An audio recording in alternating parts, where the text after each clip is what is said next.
सो hey everyone, तो आज की वीडियो में हम बात करने वाले हैं पॉलिटी की पीटी 365 की। मैं एक बात बता दूं स्टार्ट करने से पहले, करंट अफेयर्स को हमें बहुत ज्यादा टाइम नहीं देना है। अगर मैं टाइम स्लॉट की बात करूं पर डे की, तो 20% करंट अफेयर्स को देना है, तो 80% हमें स्टैटिक को देना ही देना है। क्योंकि करंट अफेयर्स जो लिंक होते हैं वो स्टैटिक से ही होते हैं। अगर हमारा स्टैटिक स्ट्रांग है तो करंट अफेयर्स ज्यादा टाइम नहीं लेते। इसीलिए करंट में हमें पता होना चाहिए चल क्या रहा है, इसलिए करंट अफेयर्स इंपॉर्टेंट है, बट स्टैटिक्स से ज्यादा नहीं। ठीक है, तो हम स्टार्ट करते हैं बिना टाइम वेस्ट किए। 50th एनिवर्सरी बनी नेशनल इमरजेंसी। नेशनल इमरजेंसी एक इंपॉर्टेंट टॉपिक हो जाता है इस साल के लिए, तो हम नेशनल इमरजेंसी पढ़ते हैं। नेशनल इमरजेंसी का सोर्स कहाँ से है? वो लिया गया जर्मनी से। ठीक है, अगर हम बात करें कॉन्स्टिट्यूशनल बेसिस पे कौन कौन से आर्टिकल्स आते हैं, article 360 under part. Part important बहुत है। ठीक है, इंस्टेंस अगर मैं बताऊं तो ये 3 बार इमरजेंसी ऑलरेडी लग चुकी है। नेशनल इमरजेंसी 1962 में चाइनीज एग्रेशन पे लगी थी, फिर 1971 में पाकिस्तान वॉर में लगी थी, और 1975 में इंटरनल इमरजेंसी लगी थी। अगर हम टाइप्स ऑफ इमरजेंसीज की बात करें, तो नेशनल इमरजेंसी होता है अंडर आर्टिकल 352, फिर प्रेसिडेंट रूल होता है अंडर आर्टिकल 356, फिर फाइनेंशियल इमरजेंसी अंडर आर्टिकल 360। अगर बात करें नेशनल इमरजेंसी किस पे लगती है, वो लगती है वॉर और एक्सटर्नल एग्रेशन पे, जिसको हम एक्सटर्नल इमरजेंसी बोलते हैं। और आर्म्ड रेबेलियन पे इंटरनल इमरजेंसी होती है। प्रेसिडेंट रूल पे क्या हुआ है, प्रेसिडेंट रूल को ब्रेक डाउन करें अगर failure to comply with the union directions, अगर यूनियन डायरेक्शंस को फॉलो नहीं कर रहे, तब लगती है प्रेसिडेंट रूल। उसी स्टेट में लगेगा जिस स्टेट ने फॉलो नहीं किए। ठीक है, और फाइनेंशियल इमरजेंसी कब लगती है? फाइनेंशियल इमरजेंसी तब लगती है जब फाइनेंशियल क्राइसिस हो जाती है, उस टाइम लगती है फाइनेंशियल इमरजेंसी। और अभी तक फाइनेंशियल इमरजेंसी नहीं लगा। ठीक है, अब हम बात करें प्रोक्लेमेशन ऑफ नेशनल इमरजेंसी कैसे लगती है। नेशनल इमरजेंसी के लिए अथॉरिटी में क्या चाहिए होता है? पहले प्रेसिडेंट का जो है रिटन डिसीजन चाहिए होता है ऑफ द यूनियन कैबिनेट जब प्रोक्लेम होगी। और parliamentary approval must be approve by both the houses with in 1 month. 1 month के अंदर अंदर दोनों houses, whether it is Rajya Sabha और लोकसभा, दोनों हाउसेस से जो अप्रूव होना चाहिए। ठीक है, ड्यूरेशन क्या होता है? ड्यूरेशन होता है वैलिड फॉर 6 मंथ। 6 मंथ्स के बाद हर बार पार्लियामेंट्री अप्रूवल चाहिए ही चाहिए। पहले जो था इनडेफिनेट टाइम के लिए होता था, बट ये 44th अमेंडमेंट एक्ट के थ्रू चेंज कर दिया गया कि 6 मंथ के बाद क्या है, अप्रूवल लेना इंपॉर्टेंट होगा।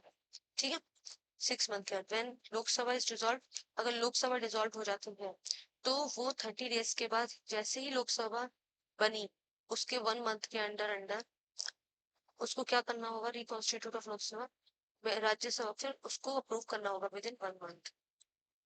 अप्रूव करना होगा रेजोल्यूशन को। ठीक है, सेंटर स्टेट रिलेशंस में सेंटर जो है एग्जीक्यूटिव एक्शन को कोई सब्जेक्ट पे क्या कुछ भी बना सकता है। स्टेट लिस्ट पे, स्टेट लिस्ट पे पार्लियामेंट जो है कोई भी डिसीजन ले सकता है। टेन्योर ऑफ लेजिस्लेचर, लोकसभा और स्टेट लेजिस्लेचर असेंबली जो है वो एक्सटेंड हो सकती है 1 ईयर के लिए at a time, but not beyond 6 months after emergency. अगर इमरजेंसी खत्म हो जाती है तो उसके 6 महीने बाद ये नहीं उसको एक्सटेंड कर दे, क्योंकि इमरजेंसी तक ही वैलिड रहता है। और इमरजेंसी लगी हुई तो 1 साल तक के लिए है, केवल 1 साल करके आगे एक्सटेंड किया जा सकता है वो चीज। ठीक है, फंडामेंटल राइट्स अगर हम बात करें तो एनफोर्स रहते हैं under article 359 except article 2021 national emergency में। ये वाली की बात करें, ठीक है, नेशनल इमरजेंसी में आर्टिकल 2021 सस्पेंड होता है केवल, और कोई आर्टिकल सस्पेंड नहीं होता अंडर आर्टिकल 359। ठीक है, अब हम बात करें कॉन्स्टिट्यूशनल अमेंडमेंट कौन से हुए हैं ड्यूरिंग एंड आफ्टर इमरजेंसी, तो 38 कॉन्स्टिट्यूशनल अमेंडमेंट एक्ट में जुडिशियल रिव्यू को बैरन किया गया था इमरजेंसी डिक्लेरेशन के लिए। फिर 1975 में 39th कॉन्स्टिट्यूशनल अमेंडमेंट आता है, उसमें क्या पार्लियामेंट को पावर दे दी गई थी, मतलब पार्लियामेंट ने अपने आप पावर ले ली थी कि वो डिसीजन इलेक्शन डिस्प्यूट्स पे अपने आप ही लेंगे, कोर्ट इसमें इंटरफेयर नहीं कर सकता। ठीक है, फिर आता है 42nd कॉन्स्टिट्यूशनल अमेंडमेंट एक्ट 1976, इसको बोलते हैं मिनी कॉन्स्टिट्यूशन। इसमें क्या हुआ, इसमें बहुत सारे चेंजेस लाए गए थे। डायरेक्टिव प्रिंसिपल्स हाँ, फंडामेंटल राइट ड्यूटीज की हमने बात की थी, फंडामेंटल ड्यूटीज भी इसी के लिए, इसी की वजह से आई थी 42nd अमेंडमेंट के थ्रू, है ना। बहुत सारी चीजें चेंजेस हुई, इसलिए इसको मिनी कॉन्स्टिट्यूशन बोला जाता है। फिर 1978 में आता है 44th कॉन्स्टिट्यूशनल अमेंडमेंट एक्ट। इसने रिप्लेस किया था internal disturbance with armed rebellion, restore judicial review को रिस्टोर कर दिया गया और रिप्लेस कर दिया गया internal disturbance with armed rebellion. ठीक है, अब हम बात करें कौन कौन से चेंजेस लाए गए 44th कॉन्स्टिट्यूशनल अमेंडमेंट एक्ट के थ्रू। इसमें लाए गए कि यूनियन कैबिनेट का अप्रूवल लेना जरूरी है इन राइटिंग, प्रेसिडेंट को इन राइटिंग। ठीक है, और इसमें क्या है, फंडामेंटल जो फंडामेंटल राइट का राइट टू प्रॉपर्टी था उसको ओमिट किया गया था, और वो किस में डाल दिया गया था, वो डाल दिया गया था 300A में, क्योंकि बहुत ज्यादा डिस्प्यूट्स हो रहे थे उस टाइम, जरूरत थी रिडिस्ट्रीब्यूट करने की लैंड को, इस वजह से इसको हटा दिया गया था, ये चेंज लाया गया। और 257A, इसमें क्या था, इसमें आर्म फोर्सेस और any other force to deal with any grave situation of law and order in any state, तो उसको गवर्नमेंट ऑफ इंडिया को अलाउ कर दिया गया था इसमें।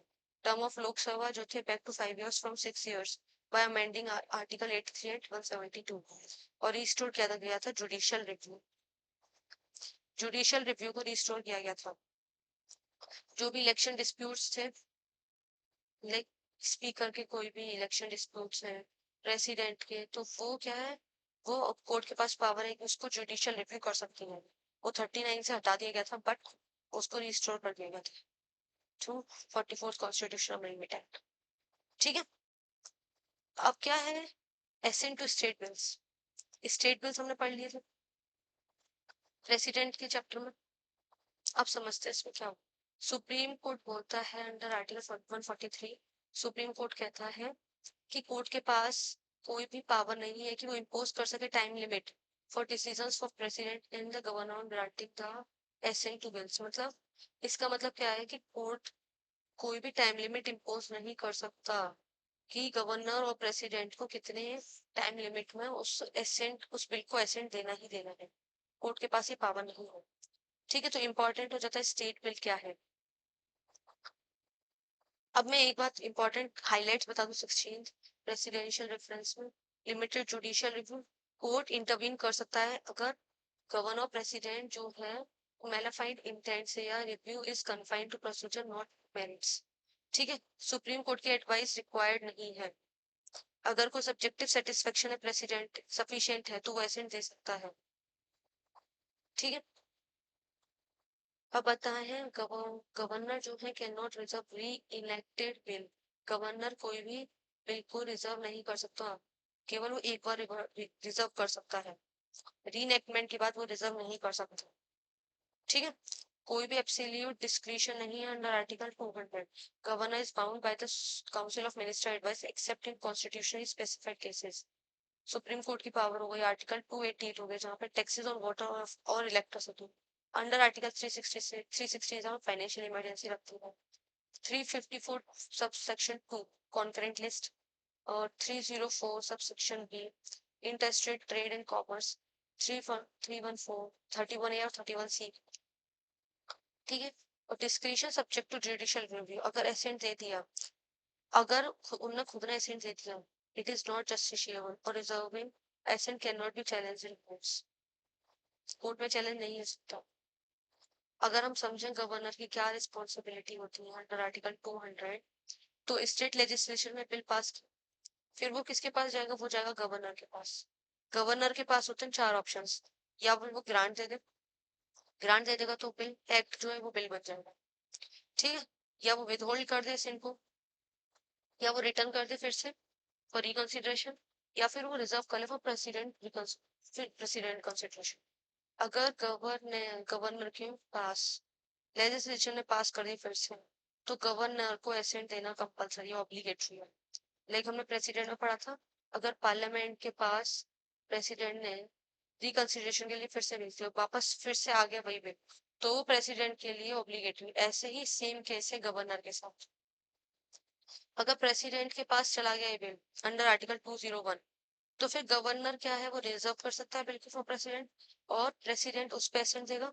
तो प्रेसिडेंट क्या है, उसके पास तीन ऑप्शन है, वो एसेंट पे ग्रांट दे दे, या वो विदहोल्ड कर ले, या फिर बिल रिजेक्ट हो गया। विदहोल्ड का मतलब बिल जो है रिजेक्ट कर दिया गया है ना, बिल जो है रिजेक्ट कर दिया गया है। या फिर रिटर्न फॉर रिकंसिडरेशन, अगर रिटर्न कर दिया, नॉट फॉर मनी, अगर सजेशंस के लिए रिटर्न कर दिया गया है, तो ठीक है, स्टेट लेजिस्लेचर ने फिर से भेज दिया, तो उसमें प्रेसिडेंट ऑब्लिगेटरी नहीं है कि वो एसेंट दे ही दे, ठीक है, या फिर वो एसेंट दे सकते हैं या वो रिजेक्ट कर सकते हैं। बट ये चीज है कि लेजिस्लेचर को विद इन 6 मंथ्स उसको रिकंसिडर करके प्रेसिडेंट के पास वो बिल भेजना ही भेजना, ठीक है। अब हम जाते हैं office of vice president. Vice president क्यों न्यूज में है, क्योंकि रिसेंटली जो है सीपी राधाकृष्णन इलेक्ट हुए 15th vice president of India. तो वाइस प्रेसिडेंट पढ़ना इंपॉर्टेंट। तो इलेक्शन का प्रोसीजर पढ़ते हैं क्या होता है। इलेक्शन का प्रोसीजर अगर हम देखें तो नॉमिनेशन, जिसमें रिक्वायर होता है 20 प्रपोजर्स एंड 20 सिग्नेचर्स, और 15,000 का डिपॉजिट्स मैंडेटरी होता है। वोटिंग कैसे होता है, वोटिंग पार्लियामेंट में कंडक्ट होता है using special ECI supplied pens. First preference vote जो है वो कंपल्सरी होता है। सुपरवाइज कौन करता है, वो करता है इलेक्शन कमीशन ऑफ इंडिया, और वो किसको अपॉइंट करता है, वो अपॉइंट करता है रिटर्निंग ऑफिसर को, चाहे वो सेक्रेटरी हो या जनरल सेक्रेटरी हो राज्यसभा का, एंड ऑब्जर्वर्स। अगर हम बात करें कि सेफ गार्ड्स के, इसमें क्या provisions of the anti defection law not applicable, violation हुआ अगर सीक्रेसी का या अनऑथराइज पेन का, तो इनवैलिडेट कर दिया जाता है वोट को। और ब्राइवरी और unique undue influence on grounds for election challenges under the Presidential and the Vice Presidential Election Act 1952। ये इंपॉर्टेंट नोट करने की चीज है। 39th कॉन्स्टिट्यूशनल अमेंडमेंट एक्ट के थ्रू क्या हुआ था, सुप्रीम कोर्ट में एजुकेट किया गया था petition regarding the election of president, vice president, prime minister, speaker of Lok Sabha. इसमें क्या हुआ था कि एक बॉडी ना बना के constituted by the parliament would be vested with the power to resolve such election disputes. मतलब ये कोर्ट को पावर ना देके वो पार्लियामेंट ने अपने पास ही पावर रख लिया था कि वो अपने आप डिसीजन ले ले regarding the election disputes, but वो हटा दिया गया था। बताया था ना मैंने 44th कॉन्स्टिट्यूशनल अमेंडमेंट एक्ट के थ्रू, ठीक है। अब हम पढ़ते हैं office of vice president, second highest constitutional office in country. Constitution but ये स्पेसिफाई नहीं कर रखा कि वाइस प्रेसिडेंट की ड्यूटीज क्या होगी जब वैकेंट हो जाएगी post, when office fails vacant, ठीक है। आर्टिकल 63 क्या कहता है, आर्टिकल 63 कहता है कि vice president of India, there shall be vice president of India. Article 64 क्या कहता है, आर्टिकल 64 बात करते हैं कि वाइस प्रेसिडेंट जो है वो x official chairman of council of state means Rajya Sabha का। आर्टिकल 65 क्या बात करता है, प्रेसिडेंट की जब सीट वेकेंट हो जाती है तो उस टाइम वाइस प्रेसिडेंट एक्ट करते हैं as a president for duration of 6 months, है ना, 6 मंथ्स के लिए। ये बोलता है 65 आर्टिकल। 66 क्या बोलता है, इलेक्शंस के बारे में बताते हैं कि इलेक्शंस में जो इलेक्टोरल कॉलेज बनता है वो कौन कॉन्स्टिट्यूट करता है, वो both the houses of parliament means elected और नॉमिनेटेड दोनों मेंबर्स होते हैं। और ये proportional representation by means of single transferable vote और सीक्रेट बैलेट के थ्रू होता है। हर एक वोट जो है, वैल्यू जो है हर एक वोट की, वो प्रेसिडेंट इलेक्शन में वैल्यू दी जाती है 1 2 3 4, जितने ज्यादा प्रेफरेंसेस वैसे ही नंबर दी जाती है, उस प्रेफरेंसेस के बेसिस पे अपॉइंट होता है वाइस प्रेसिडेंट, ठीक है। अगर क्वालिफिकेशन की बात करें, वो आर्टिकल 66 में लिखा हुआ है, सिटीजन ऑफ इंडिया होना चाहिए, 35 ईयर्स एज होनी चाहिए, वो क्वालिफाइड होना चाहिए for the election of the Rajya Sabha, and must not hold any office of profit, कोई भी ऑफिस ऑफ प्रॉफिट होल्ड नहीं करना चाहिए। आर्टिकल 67 क्या बात करता है, आर्टिकल 67 बात करता है टेन्योर की, कि 5 ईयर्स का टेन्योर होना चाहिए, वो होल्ड करेगा ऑफिस 5 ईयर्स वाइस प्रेसिडेंट, ठीक है। रिजाइन किसको सबमिट करेंगे, प्रेसिडेंट को, मैंने बताया था।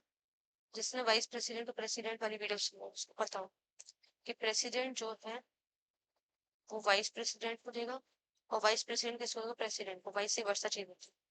कंटिन्यू कब तक करेगा office, until a successor assumes charges even after term expiry। अगर खत्म हो गई है टेन्योर, खत्म हो गया, एक्सपायरी हो गई है टेन्योर की, अगर दूसरा कोई भी सक्सेसर नहीं बना तो यही सेम वीपी चार्ज करेगा, कंटिन्यू करेगा उसको। ठीक है, आर्टिकल 68 क्या बात करता है? आर्टिकल 68 बात करता है election to fill a vacancy in the office of the vice president occurring because of his death, resignation or removal shall be held as soon as possible। ठीक है, वैकेंसी को भरना है। अगर वाइस प्रेसिडेंट किसी वजह से, डेथ की वजह से, रेजिग्नेशन की वजह से या रिमूवल की वजह से सीट वेकेंट हो जाती तो उसको इलेक्शन के थ्रू जल्दी से जल्दी भरना है। ठीक है, अब हम बात करते हैं लोकसभा स्पीकर ने अपॉइंट किया है एक पैनल ऑफ एमपीज। ठीक है, तो इसमें क्या न्यूज में है, सेक्शन 9 जो है in the rule of procedure and conduct of business in the Lok Sabha at start of session और एज नीडेड स्पीकर को अपॉइंट करना होता है up to 10 MPs as a panel of chairpersons. अगर उस टाइम स्पीकर और डिप्टी स्पीकर एब्सेंट है तो उस टाइम कौन वो प्रेसाइड करेगा ऑफिस? 10 एमपीज के में से एक। ठीक है, ये पैनल बनाया जाता है अगर वाइस प्रेसिडेंट और डिप्टी स्पीकर और डिप्टी स्पीकर अवेलेबल नहीं तो। अगर ऑफिस ऑफ स्पीकर के बारे में बात करें तो आर्टिकल 93 क्या बोलता है? लोकसभा को चूज करने होते हैं अपने मेंबर में से स्पीकर और deputy speaker bye simple majority. Position क्या होती है? Presiding officer, head and representative of Lok Sabha होते हैं। टर्म ऑफ ऑफिस की बात करें तो does not vacant office until immediately before first meeting of Lok Sabha after dissolution. ये चीज बहुत इंपॉर्टेंट है वाले। एलिजिबल होते फॉर री इलेक्शन। रिमूवल कैसे होता है? रेजोल्यूशन पास होता है by the majority of all the members of the house provided minimum 14 days का नोटिस दिया जाता है।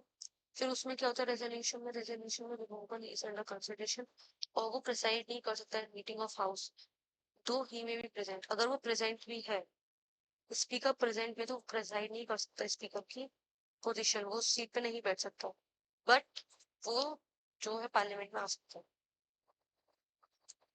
क्योंकि वो भी रिमूव थोड़े ना हुए हैं, बट वो प्रिसाइड नहीं कर सकते।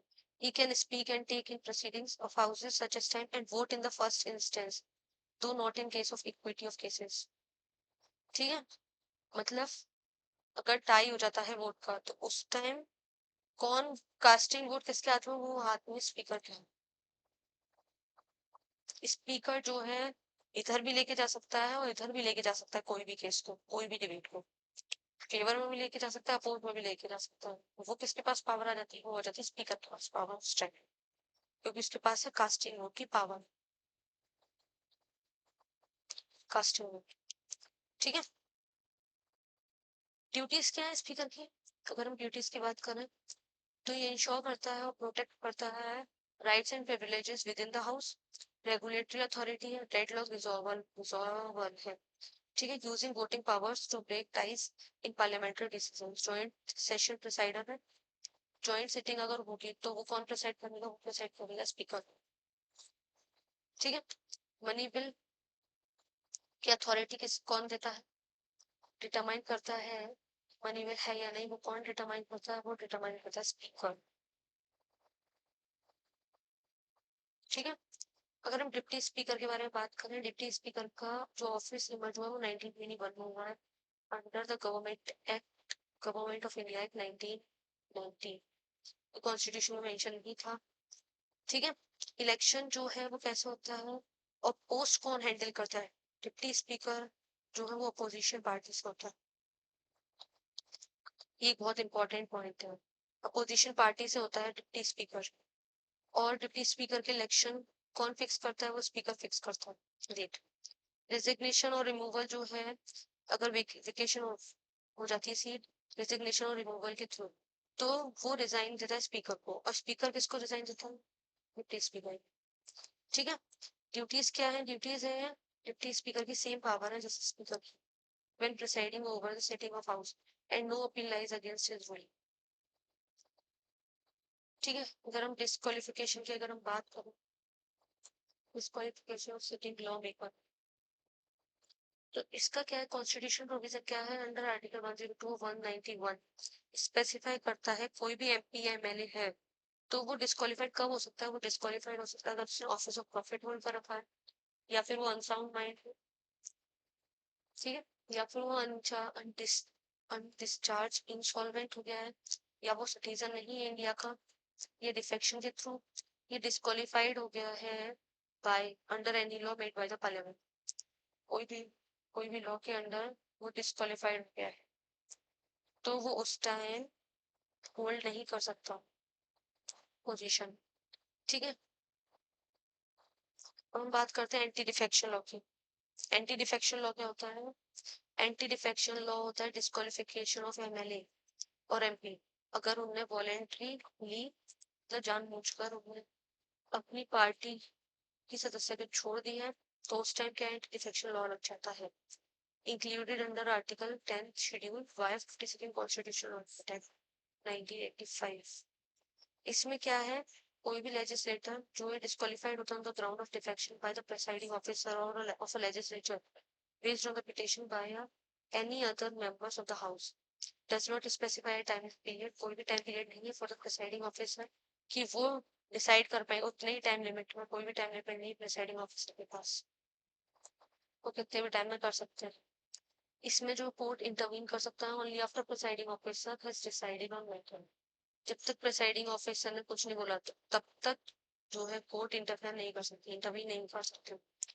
डिस्क्वालिफिकेशन कब कब होता है, जब मेंबर जानबूझकर अपनी पार्टी की मेंबरशिप को छोड़ दें या वोट्स को एब्सटेन करें against the party with without condonation with in 15 days, कोई भी इंडिपेंडेंट मेंबर ज्वाइन कर ले any particular political party after election, अगर उस इलेक्शन से जीत गए लाइक बीजेपी से कोई जीत गया फिर वो अपना जो है इंडिपेंडेंट मेंबर बन जाता है कोई भी पार्टी का, वो भी जीता तो इसी से था, वो उस टाइम हो सकता है नहीं हो पावर में बट वो चला गया तो इससे क्या होगा, डिस्क्वालिफाइड हो गया ना वो मेंबर। यही चीज, कोई भी नॉमिनेटेड मेंबर जो है, नॉमिनेटेड मेंबर 6 मंथ्स के बाद वो क्या है, एक केस है कि प्राइम मिनिस्टर बन सकता है 6 मंथ्स के बाद अगर वो नॉमिनेटेड मेंबर जो है इलेक्टेड मेंबर बन जाए, तो अगर 6 महीने के बाद नॉमिनेटेड मेंबर कोई पॉलिटिकल पार्टी को ज्वाइन कर लेता है तो उस टाइम क्या है, डिस्क्वालिफाइड हो जाएगी।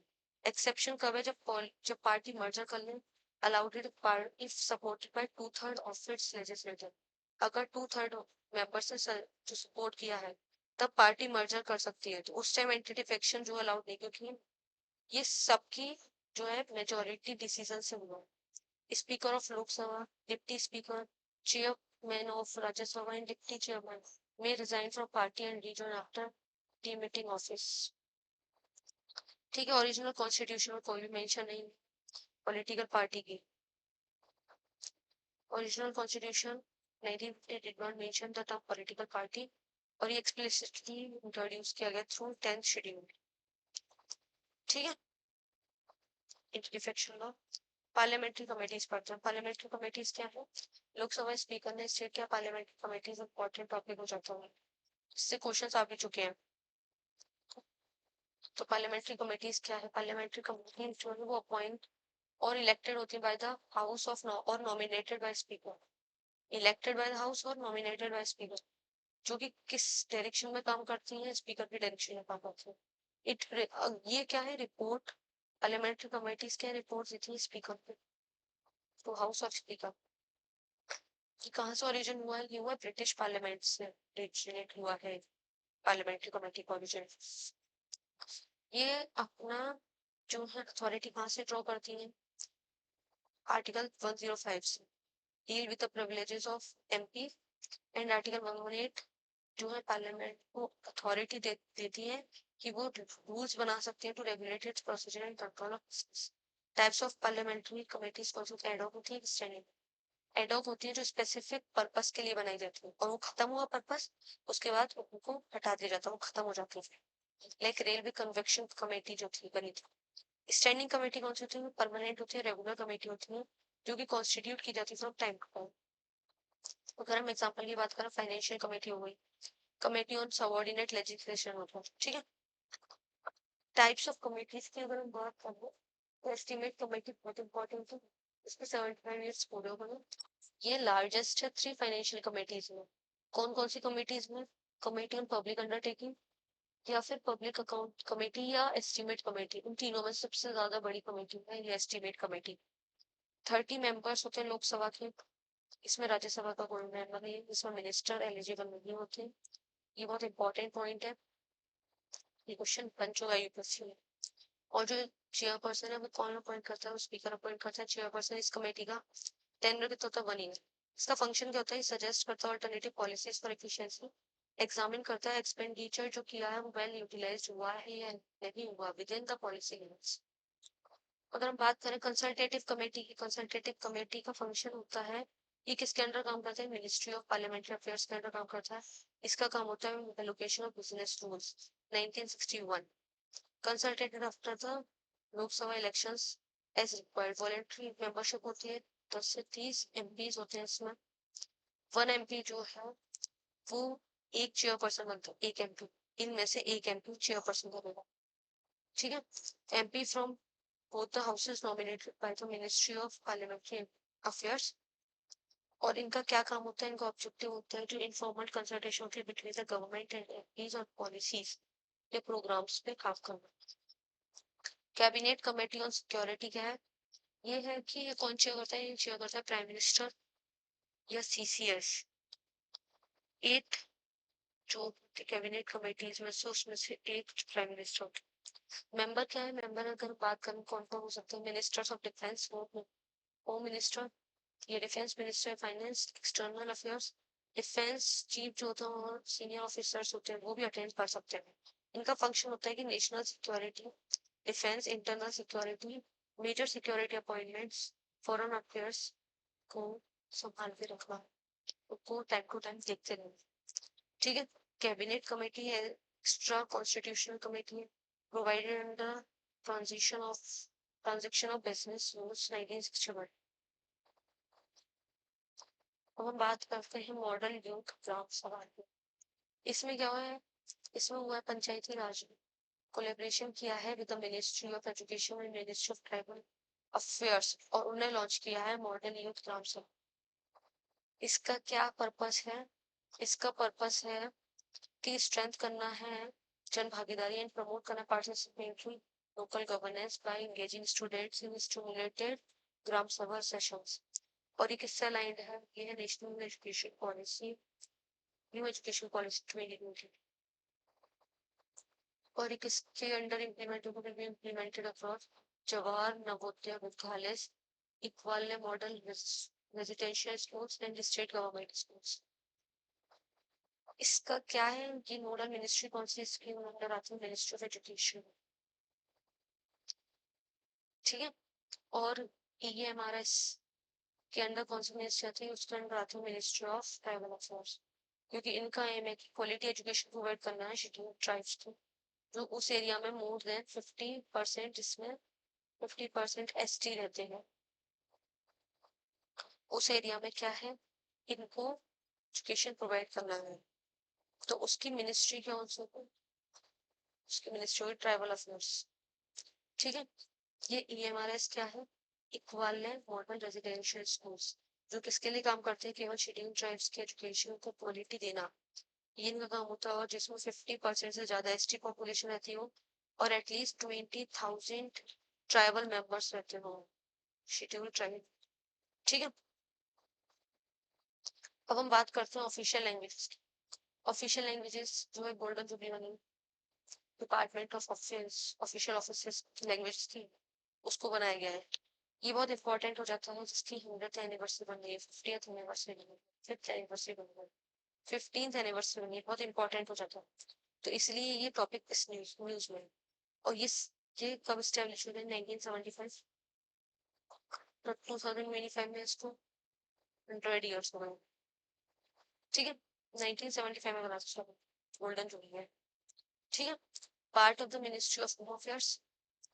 ऑफिशियल लैंग्वेज जो है वो किस आर्टिकल में, आर्टिकल 343 क्या बात करता है कि official language of union shall be Hindi और देवनागरी स्क्रिप्ट।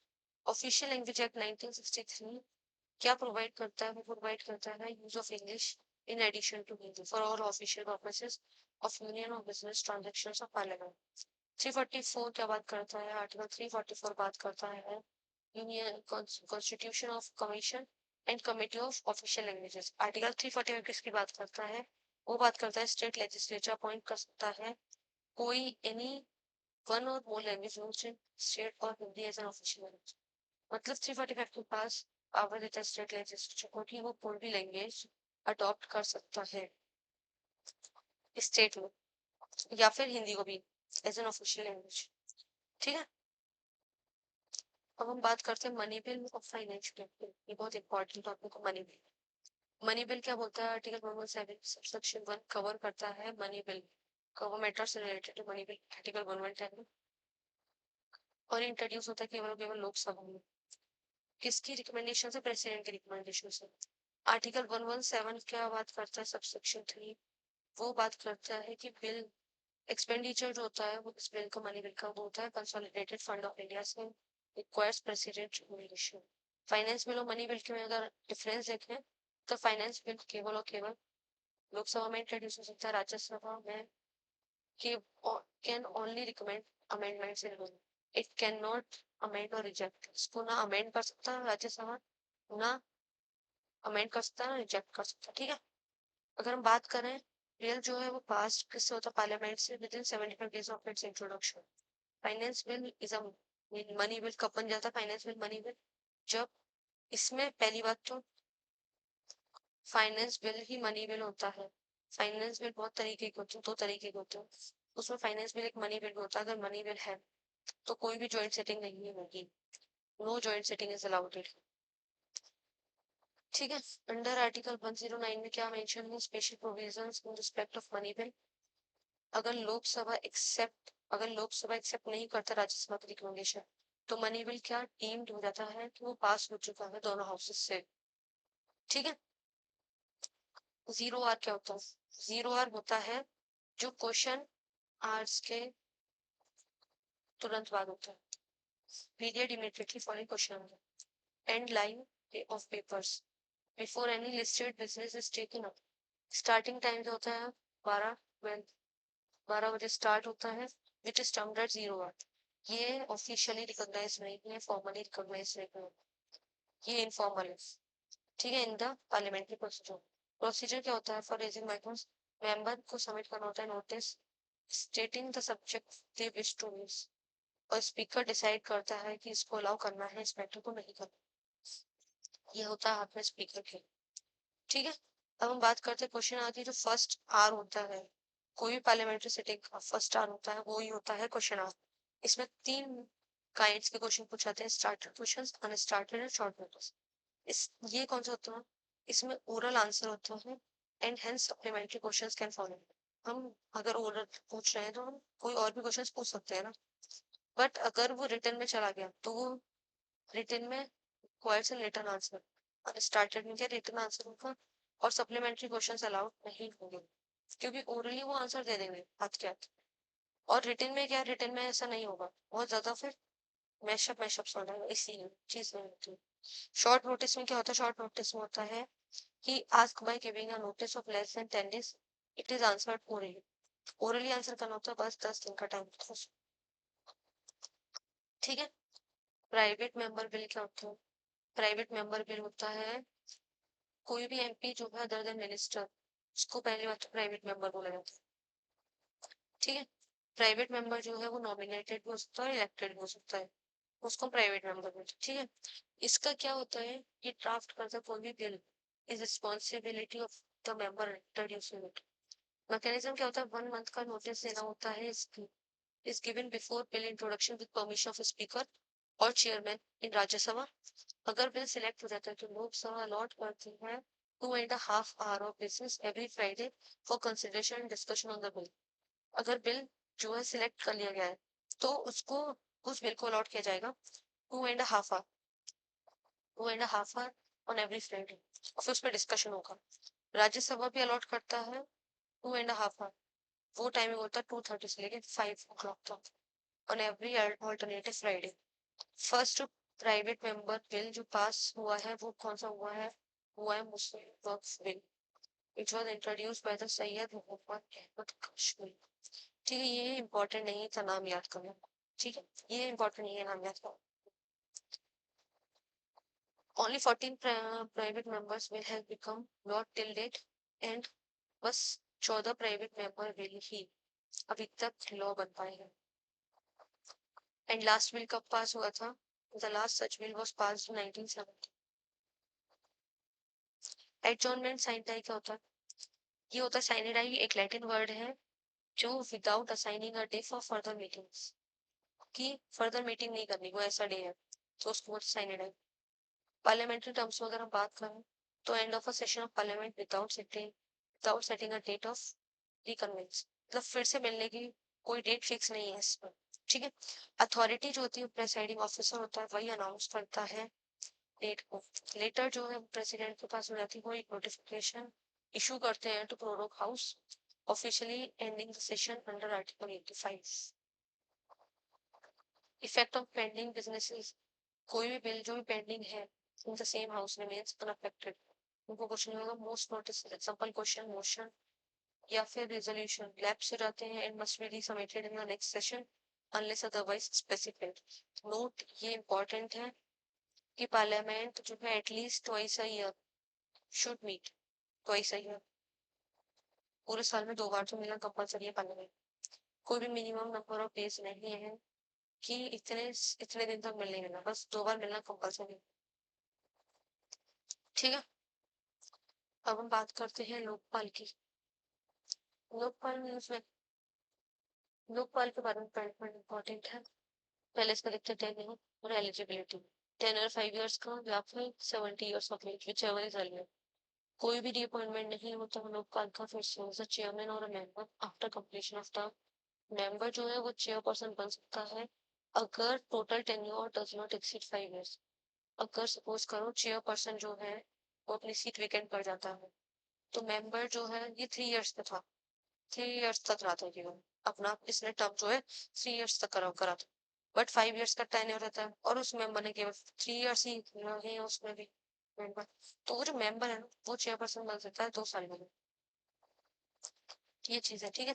लोकसभा लोकपाल का कंपोजिशन देखें तो चेयरपर्सन होता है जो कौन होता है, जो सर्विंग और फॉर्मर सीजीआई होता है, और सुप्रीम कोर्ट जज और एन एमिनिएंट पर्सन। एमिनिएंट पर्सन कौन होता है? एमिनिएंट पर्सन वो होते हैं जिनको 25 इयर्स का स्पेशल नॉलेज हो और एक्सपर्टीज हो किसमें, एंटी करप्शन पॉलिसीज में, पब्लिक एडमिनिस्ट्रेशन में और विजिलेंस फाइनेंस में, including insurance, banking, law and management. Members जो होते हैं वो 8 होते हैं, 50% judicial members and 50% members shall be from amongst जो भी किसी के भी तरीके से बिलोंग होना चाहिए, चाहे SC ST OBC हो, माइनॉरिटीज हुई, वुमेन। 50% फोर मेंबर्स होंगे, 50% जुडिशियरी साइड है। ठीक है, जुडिशरी। ठीक है। एलिजिबिलिटी और जुडिशियल मेंबर देखें।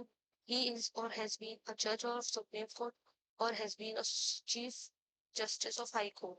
अपॉइंटमेंट कैसे होता है? अपॉइंटमेंट कौन करता है? वो प्रेसिडेंट करता है या रिकमेंडेशन ऑफ सिलेक्टिंग कमेटी से उनका अपॉइंटमेंट होता है इन लोगों का। अगर हम फर्स्ट लोकपाल की बात करें तो वो थे जस्टिस पिनाकी चंद्रा घोष। ठीक है। इसका मेन ऑब्जेक्टिव क्या है? ये लोकपाल बनी क्यों? ये लोकपाल इसलिए बनी, सेंट्रल, पहली बात तो ये सेंट्रल स्टैट्यूटरी है, anti corruption ombudsman established under Lokpal and लोक आयुक्त act 2030 to investigate and prosecute corruptions involving public servants। Public servants के जो भी करप्शन के मैटर्स होते हैं वो लोकपाल देखता है, इसलिए इसको बनाया गया था। ये किसने रिकमेंड किया था? ये first and second administrative reform commission ने रिकमेंड किया था। लोक आयुक्त जो है वो स्टेट लेवल पे करता है और लोकपाल जो है वो सेंट्रल लेवल पे करता है। ठीक है। डिस्क्वालिफिकेशन कैसे होता है मेंबर्स का, चेयरपर्सन और मेंबर्स का लोकपाल के? MP और legislative member can not be a member of parliament or is legislature of any state or union territory convicted of moral turpitude। Age requirement जो होती है can not be a person of less than 45 years of age. और जब उस time date वो office assume कर रहे हैं, ऑफिस ले रहे हैं अपने हाथ में, तो उस टाइम उनकी एज 45 इयर्स से ज्यादा होनी चाहिए, 45 इयर्स होनी चाहिए। Can not be a member of less than 45 years. ठीक है। 45 होनी चाहिए, 45 से ज्यादा होनी चाहिए। पंचायत और म्यूनसिपलिटी मेंबर नहीं होने चाहिए, म्यूनसिपैलिटी मेंबर नहीं होने चाहिए। रिमूव्ड और dismissed from services और ऑफिस ऑफ प्रॉफिट। ठीक है। अब हम बात करते हैं central bureau of investigation CBI की। सीबीआई की अगर हम बात करूँ तो ये कहाँ से बना, इस्टेब्लिश हुआ 1963 on the recommendation of Santhanam committee in 1962 1964। Administrative control किसके हाथ में, वो है ministry of personnel pension and public grievances. Legal status अगर हम देखें तो वो नॉन कॉन्स्टिट्यूशनल है, नॉन स्टैट्यूटरी है। फंक्शन किसके अंडर में करती है, वो दिल्ली स्पेशल पुलिस एस्टेब्लिशमेंट के अंडर में काम करती है। रोल क्या है इनका, इनका रोल है कि इन्वेस्टिगेटिंग एजेंसी के थ्रू कोऑर्डिनेट करती है investigation on behalf of the interpol member countries. Motto है कि इंडस्ट्री इम्पार्शियलिटी और इंटीग्रिटी को प्रमोट करना। विजन क्या है इनका, विजन है कि मतलब करप्शन से लड़ना, इकोनॉमिक एंड वायलेंट क्राइम्स को रोकना और टेकल करना साइबर और हाई टेक्नोलॉजी सेंसेस को।